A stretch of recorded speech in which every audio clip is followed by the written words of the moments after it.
In this lesson, we will find out how we use products from the electrolysis of sodium chloride or common salt. Sodium is the product at the cathode in a down cell. It's a very reactive metal, so it has to be won from its ore by electrolysis. Being so reactive, the metal itself does not have many uses. However, it's used in some industrial processes in heat exchangers. For example, it transfers heat from the energy-producing core of some nuclear power stations.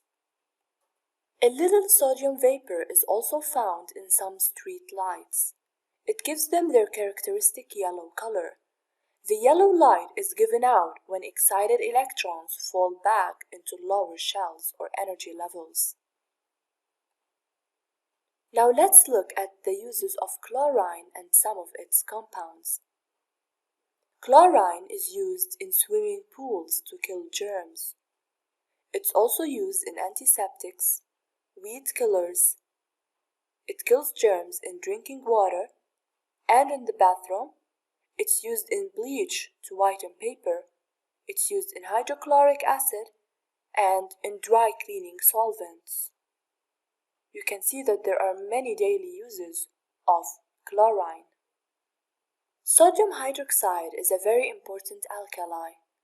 Let's look at some of the ways it's used and the things that it's used to make. Sodium hydroxide is used in detergents, in bleach, paper.